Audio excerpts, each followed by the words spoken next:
as we were saying, we still get a lot of Batman even today, and really should be tired of him, man. Should really be tired of his badass up in here, man. But it's so funny that something so oversaturated, I think we can use that word, something so oversaturated feels, at least to me, so refreshing right now. That's the perfect word to use. Yeah. Ooh, boy, this Batman's refreshing. This is good. Is there mint in here? Oh my! So a little bit of lemon too, right? Boy, man, this really quenches the thirst right here, man. It is so refreshing. This is just what I need at this moment.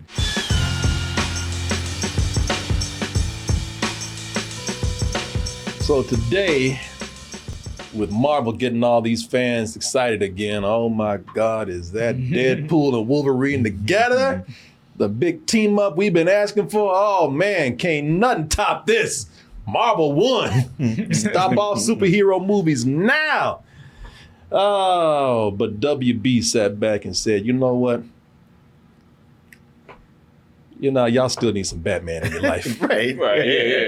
Yeah, y'all still need a little Batman up in your life. And by the way, we ain't just talking about anybody can get any kind of Batman out there. Anybody can get any kind of Batman off the shelf or pull some Batman out their ass or whatever. No, we are talking about the classic Batman that most people say, that's the one.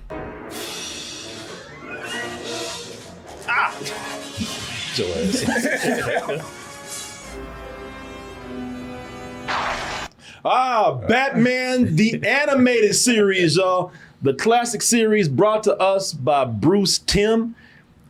Some consider this to still be the best version of Batman in media today. Maybe video games is a different thing, but as far as TV shows and movies and whatnot, they say, you know what? That's a tough one to beat right there. That's the one. That's the one. And now, we're kind of getting it again, packaged up and delivered by Amazon. Yeah, go catch your portraits out there, man. Batman might be waiting on you right now. What do you think about the Batman? The Batman.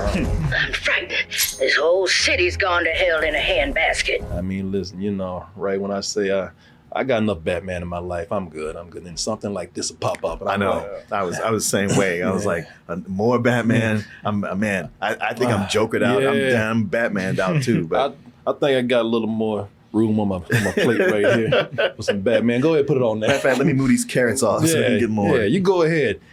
And that's the thing, man. We still get a lot of Batman today. Now, this is the show that, for some reason, it's on Amazon Prime. Like I said, you talk about having too much Batman. Max has so much Batman. They called up Amazon and said, hey, come on, get some of this, man. Yeah, take any Batman you want. Go ahead. We got enough over here. So they have this on Amazon Prime. I'm sure there's a reason why. I don't really know what it is yet. Didn't look it up. But this is the one where Batman is sort of, this Batman show is sort of an extension of the what was it, 1991 or 1992 when Batman the animated series came out. Yeah, I'm not sure. Yeah, this is sort of I guess you could say something of a spiritual successor to that. It's the same style, sort of the same tone. Yeah. But, and I'll mention this a little bit again, it's not really connected to this. But as we were saying, we still get a lot of Batman even today, and really should be tired of him, man. Should really be tired of his badass up in here, man. But it's so funny that something so oversaturated, I think we can use that word, something so oversaturated feels, at least to me, so refreshing right now. That's the perfect word to use. Ooh, boy, this Batman's refreshing. This is good. Is there mint in here? Oh my! So a little bit of lemon too, right? Boy, man, this really quenches the thirst right here, man. It is so refreshing. This is just what I need at this moment, because I'm looking at this, and this show to me is great. And one of the main reasons why is because it's not relying on cheap trends right now. It's not relying on some multiverse storytelling. It's not relying on obvious fan service. It's not relying on gimmicky cameos. It is just doing pure storytelling and pure character development. And I don't know when we stop doing that with these superhero movies, but I'm glad Batman is bringing it back. Right. This is crazy, man. Now, as I said, this is not really a continuation of there it is right there, Batman, the animated series. As I said, this is a spiritual successor of it. And I think the reason why they did this is because, they want to actually give all the people who loved that show back in the day, and people who were probably younger, people who were probably kids, even though adults were watching this show too. Mm-hmm. They want people who were very young at the time, they want to give them something now that is on more of a mature level since these fans have grown up. They're all adults now. And, they want to appeal to those fans that grew up with this. And, if you want to compare it to something, I would say it's probably very similar to something like X-Men 97, where they matured this just enough to keep the spirit of the thing that we remember, but also add a little more edge to it. Because that's what this does. It very much captures the style of in the tone of Batman the Animated Series. It's got that 30s, 40s Art Deco thing going on, that style that's in there, except that this feels even more like a period piece. No, this is taking place in the 40s. This is like from the year when like the first Batman comic came out. Is it really the 40s though? Yeah, you ever see a cell phone in here or any? No, but I see the booths. You see telephone booths. Yeah, you see some telephone booths are not cell phones. Yeah. No. That's what I'm saying. Like it's taking place in the 40s. Yeah. Oh, yeah. I would just say the only thing, it still sort of feels like it's an amalgamation of some times. The technology is still old, but then you see Batman with computers, and then you see like suburbs where there's a lot of interracial mingling and whatnot going on. So, I would say that this is still in its own world, because that's how Batman the Animated Series was. It was pieces of the 30s and 40s, but then you would have some futuristic technology going on in there. Yeah. The futuristic technology is not here, but this is very stripped down. Yeah, it's very stripped down, but it does feel like it's still kind of its own world in a way, but definitely settled more into the 30s and 40s, more of a period piece. But again, this story has no connection to Batman the Animated Series as far as, again, the story goes. This is a completely different story that we have going on. Also, I wouldn't say that this is the Dark Knight. I would say it's just dark. That's it. The dialogue is corny sometimes, even comical. Is it? But the action is edgier. The language is slightly edgier. But this also explores sort of the darker side of a lot of these characters. And I would say they do it in a more complex way. Now, before I pass it on to these guys, I'm going to tell you one of the things that they do that I thought was pretty cool with this. So and there's like some of the things I was talking about, like computers that he has and whatnot. So this is technology that they did not have back in the, at that time. These Batman shows are kind of their own world. But, looking at this, one of the things that I really loved about this is that this show is now fully this show is now fully admitting that Batman is f***ing crazy. More than any other show or movie that's been out there. This is like they're admitting like he has mental problems. He's about as crazy as some of these other people. There's a scene in here that had me laughing. Batman, he woke up Alfred in the middle of the night and said something to him that made Alfred go like, what the f***? Alfred was scared. Yeah. Alfred in this show he's kind of in fear of Batman a lot. It's a crazy relationship that they have. And it's so wild.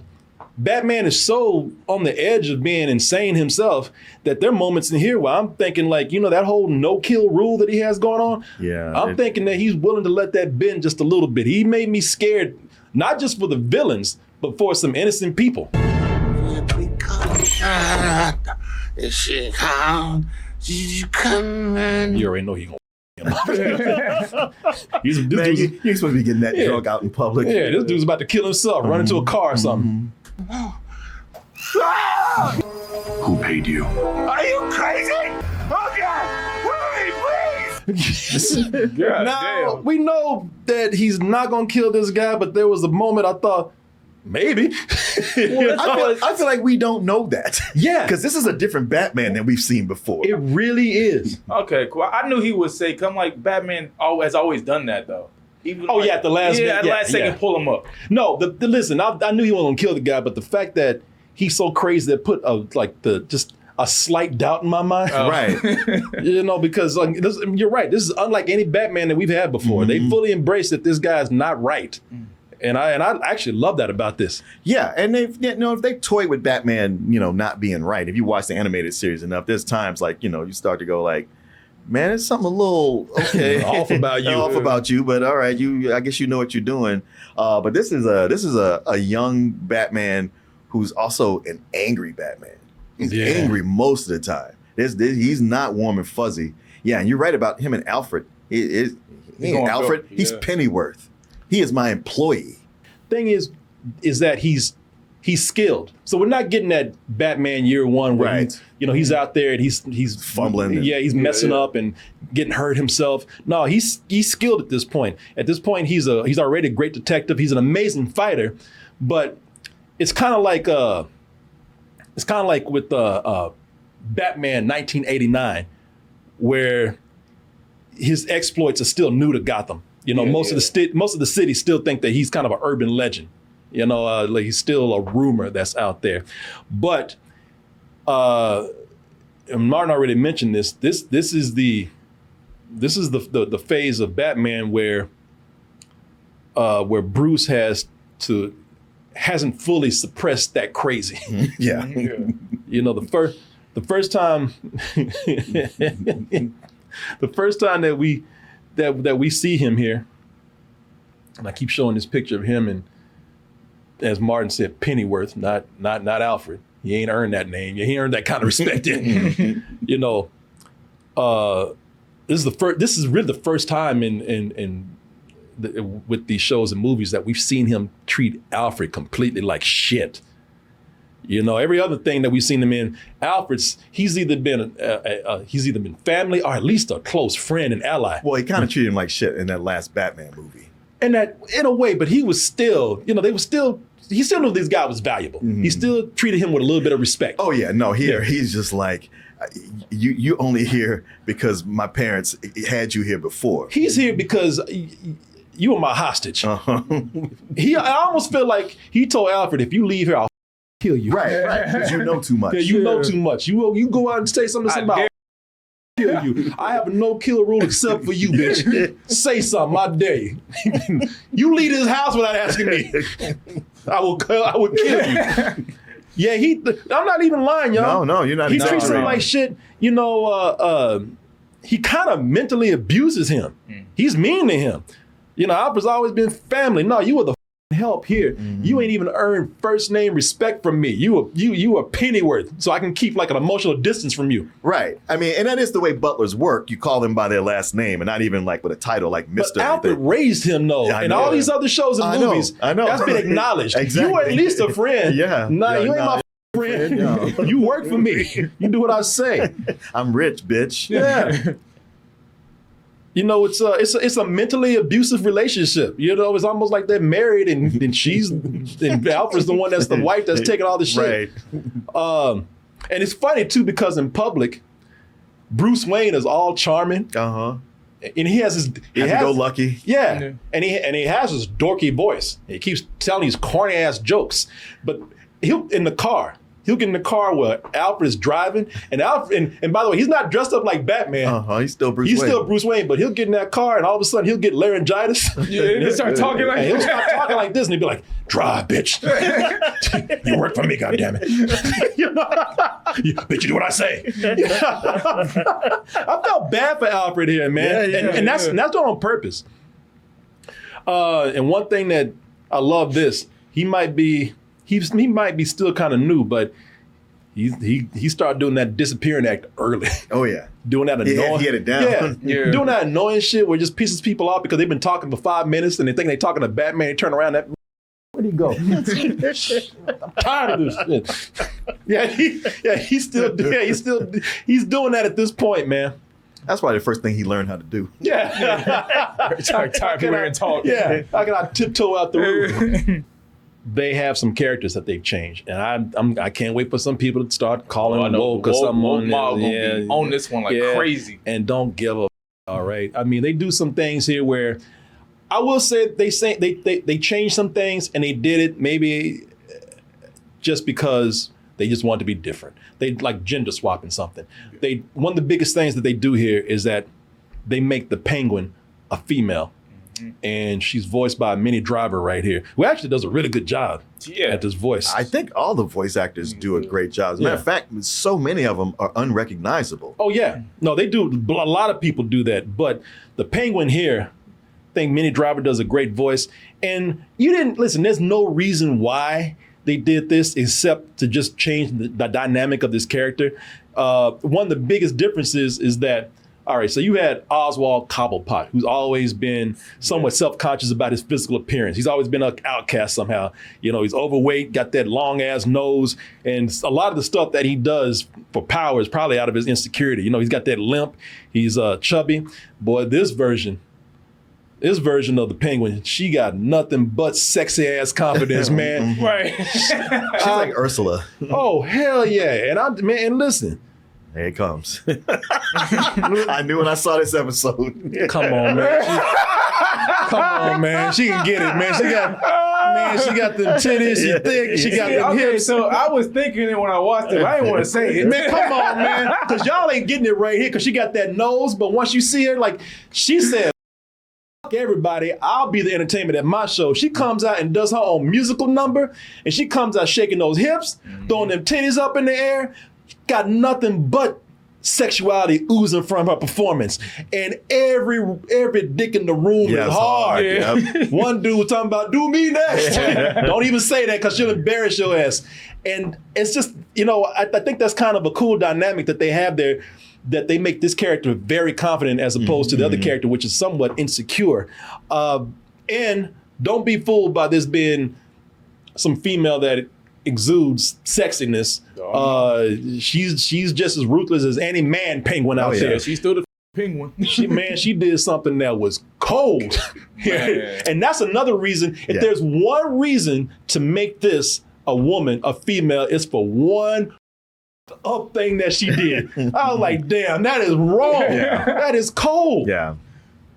I really, I don't know. How'd y'all feel about this character? Well, that was in the first episode. Yeah, the first one. Yeah, and it was just like, so this is what we're doing here. Mm-hmm. I'm down with it, but it's a trend throughout this series of taking, hey, your old familiar characters and doing some switch ups with them. Yeah. You know, it's like, it's familiar, but it ain't the same. And that became something that I look forward to each episode. It's like, what are they going to do with this character now? Yeah. How they going to change it up this time? Yeah, you know, it would have been one thing if they had changed the penguin to a female and she was still doing the same things that the original penguin did. She was insecure. She was walking around talking about wah, wah, wah, and she was limping, and no, they made her still big, but they used that to her advantage. And I like that they made her the opposite of what we saw with Oswald Cobblepot.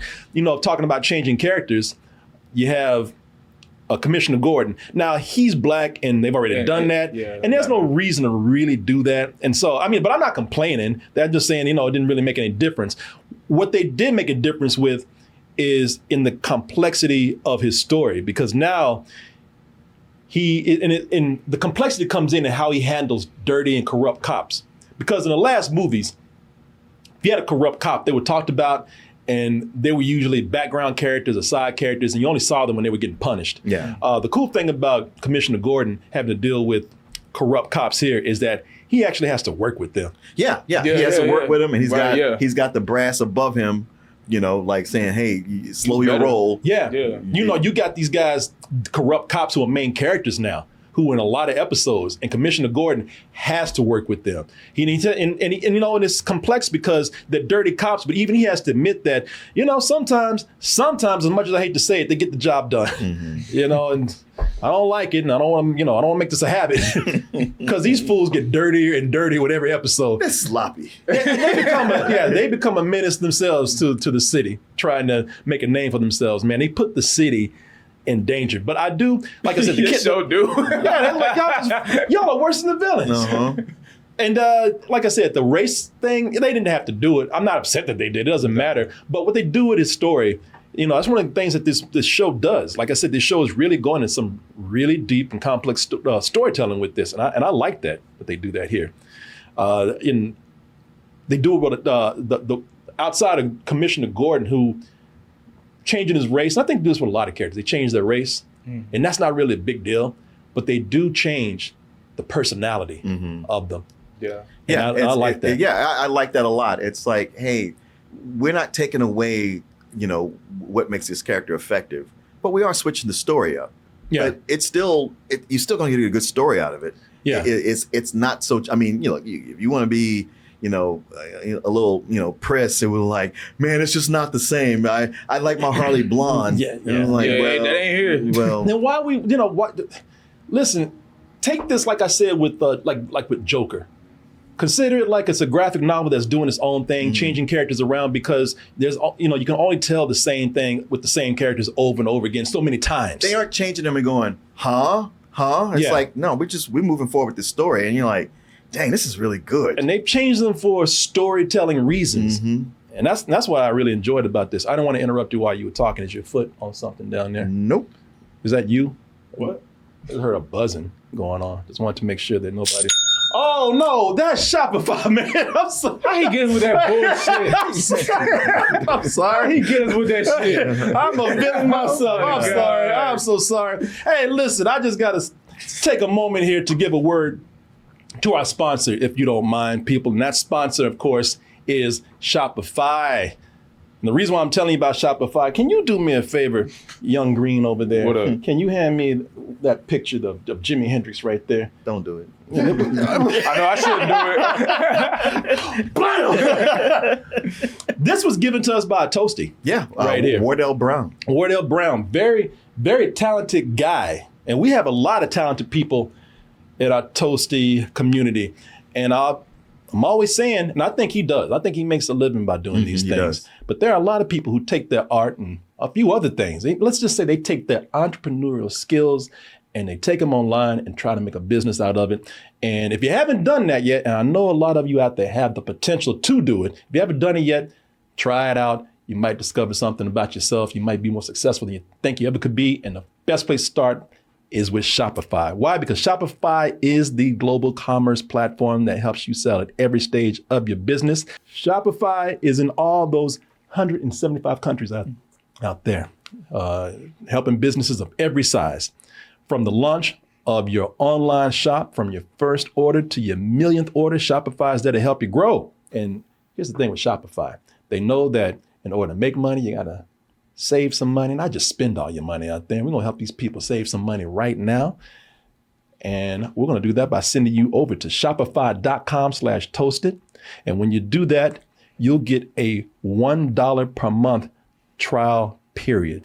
Listen, some of y'all, you know, you're natural born entrepreneurs, but you're not going to know that until you try. Try with Shopify. And I want to thank Shopify for sponsoring this portion of the show. And I want to thank all of you out there for your support. Now back to that Batman. Because the storytelling is a little bit more mature here, I think that they've taken some of the broader characters that we've seen over time in animation and in live action. And I think that they've toned them down for the better. They've made them less comical, made them less cartoonish. And because of that, I think that they were able to make these characters a little bit deeper, give them a little more depth. For example, Harley Quinn. Yeah, she's my favorite in the show. I love her, man, who's now Asian, by the way. Her Brooklyn accent is way less thick. There's a hint of that in there, but you know, It's just not a hint. cartoonish. No. Also, She's way more confident. I wish Joker would come in and try to put hands on her. She'd whoop his ass. She is way more confident. She's way more independent. Joker better not be talking shit to her. He'll come out holding his face. Man, that bitch crazy. What's the matter with her? She's out of her fucking mind. Get that bitch off me. That bitch is crazy. Yeah, she would never be in an abusive relationship with the Joker. She would never be in a relationship with the Joker for many reasons that you'll see on the show. Selena Kyle, Catwoman, who's voiced by Christina Ricci. I love her character. They haven't changed her around too much, but I like that she's now an entitled socialite. Like, she's like a trust fund kid who's been given a bunch of money. If you had, listen, Martin and I, we have known a couple of trust fund kids out there, and when they get their inheritance, you know what they do with it? They f it all up. They blow it. They blow it. They spend it all on nothing, on stupid things. Stupid things, yeah. And that's kind of how she is. And the thing is, because she doesn't know how to manage her money, she doesn't know how to, she has no business mind at all. The only thing that she has is the skill to use her sexuality to manipulate people. Right. I love that about her. I love that too. I love that she's in the classic of classic costumes, but she's not like the Catwoman you're used to. Oh no, and you know what? She plays up to sort of a dame from the 30s or 40s, where she's sitting she's sitting in court with the with the veil, and the hat and everything. Oh, Your Honor, I really am sorry. I didn't mean to do this. You have to understand my position. And she's, again, women, of course, at a time did not have that much power. All they had was their sexuality, and she just abuses it. Yeah. And she tries to pull it on Batman. Batman, you get that shit away from me. Yeah, this ain't the old Batman. Yeah. So I like this Batman DGAF. Yeah. You don't find me No. You goddamn thief. I really enjoyed her episode. I would say, listen, I know we're talking about comic book characters, and this is an animated show. And even though it's a little bit more mature and whatnot, it's still a comic book story. So it might be kind of silly for me to say that her episode was kind of silly, but I really liked the episode, but it was the one where I was thinking, oh, come on now. That's just crazy.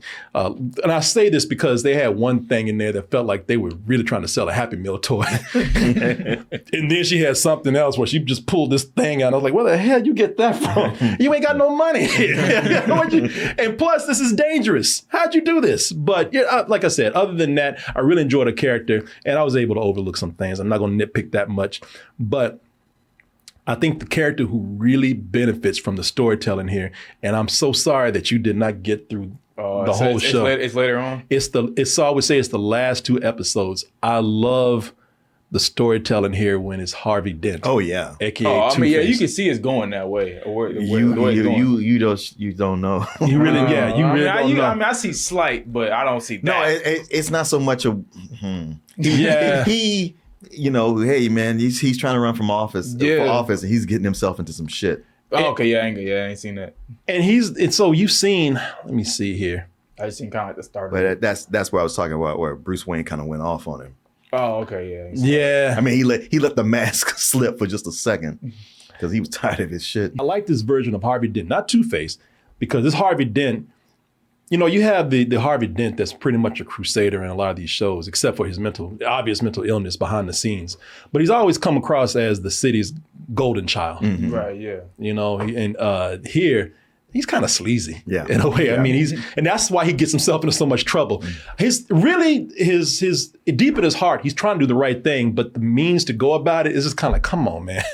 Yeah, and even that is complex. It's desperation. It's desperation, and even with that, he's not fully committed. Like he thinks he is, but he's not. He's a very complex character. He really is. This is my favorite character, and these are my favorite episodes. And I loved a lot of these episodes here. It's interesting that Dietrich Bader, who's been the voice of Batman for so long, is now the voice of Harvey Dent. I was going to say he did a great job being Harvey Dent, and so we all know the tragic story with Two-Face here, Harvey Dent.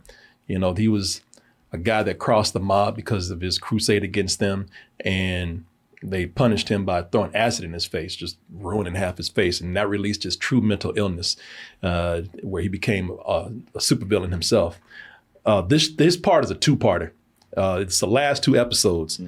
And what I love about this show right here, again, is how they approach these villains and how they, again, just look at them as deeper characters. And I think they did that with Harvey Dent in an excellent way. They don't focus on him being a super villain. I don't even think they call him Two-Face at all. They don't. What they do, they focus on his mental illness. Barbara Gordon and Bruce Wayne, they try to help him out as being friends. And there's a lot of times they're walking around with him when he's got that messed up face, and they're trying their best to be on his side, get his back, help him out. And you know, it's something where you see him just struggling the whole time, because at one moment he's really appreciating what they're doing for him, and another moment he's just turning on them in an instant. And you feel sorry for the character. But also, these are the darkest episodes that he's in too, because those episodes have the highest death count. They got, this fool goes on a killing spree. And it's those last 2 episodes, you know, they are a true thriller crime story. Yeah. I love those last 2 episodes, man. I love him. It's so much of a crime show where they concentrate on the mafia and the gangs and all the violence that they're bringing to Gotham, that I would say that, you know, and even have one episode with Barbara Gordon and her father, Commissioner Gordon. They have an episode where they're under siege from this hit called on by them from one of the main mob bosses in here, which features another supervillain, Onomatopoeia. Oh, yeah, that's right. Who I actually like. He's not playing a big role here, but he, you know, everything he does, he has to narrate it with sound effects. Like if he's fighting Batman, he's like, swish, woo, wow, you know. Stop doing that. I would just say that they do such a great job with the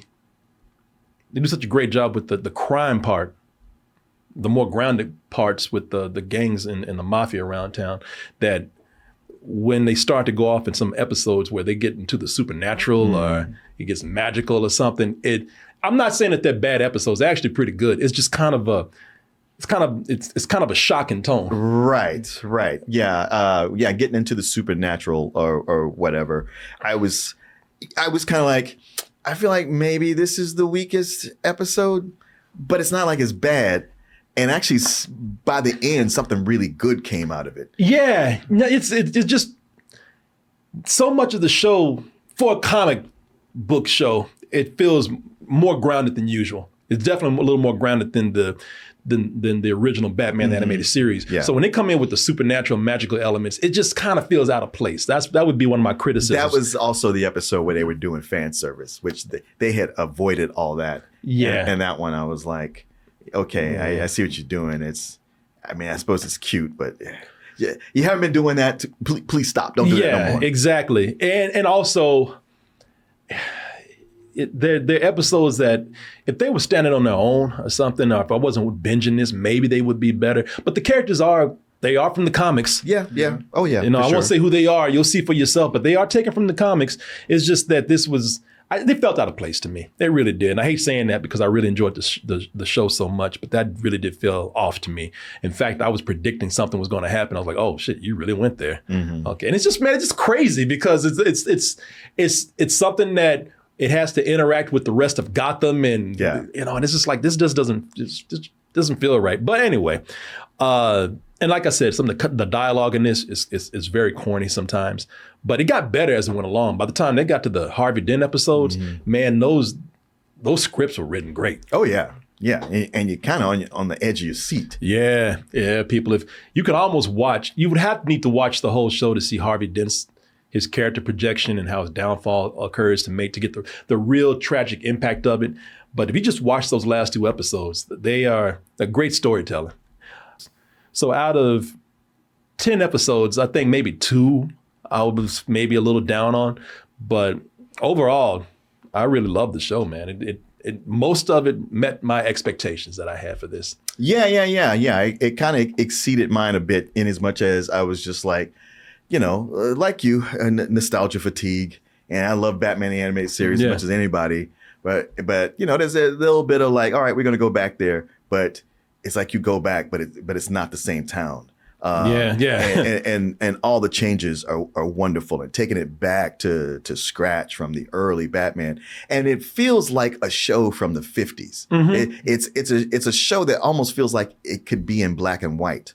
It's fun to see, like imagine the Gotham from the 40s where Arkham Asylum was actually a nice place. Before all the real crazy supervillains took over. Before it became a maximum prison or supermax prison. Yeah.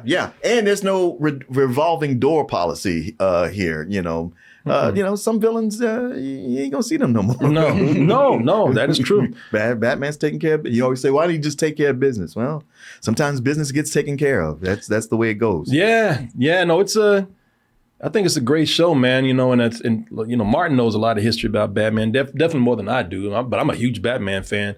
But just like everything else, and I was kind of getting Batmaned out too, just because I was just I myself, I don't want to use the term, but I don't know what else to say. Kind of superhero fatigue. These days, I really am kind of getting tired of superhero movies, and this is kind of the opposite of what we're seeing with all of those movies out there.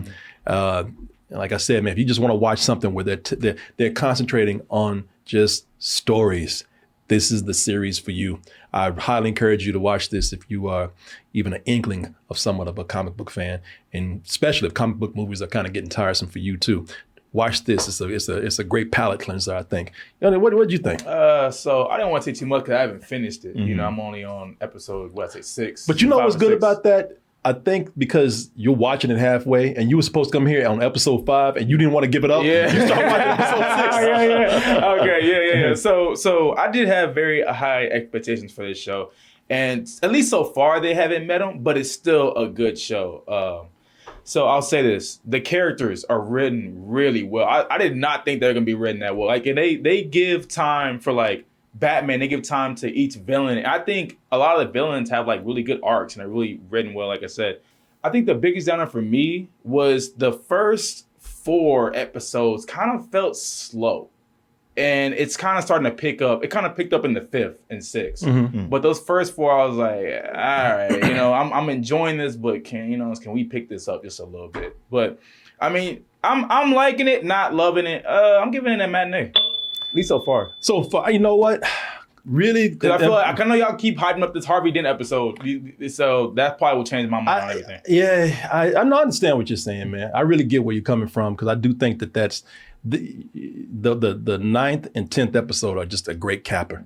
I mean, they ended it on the best. Okay, so come back with me when you see the rest of it. All right. And I think they do get progressively better. Did you watch the Supernatural episode we're talking about? Because that was probably gonna be you probably gonna hit a bump with that one. Okay, is it do with the undead? Well, we won't say anything, but you'll see. There's a carnival.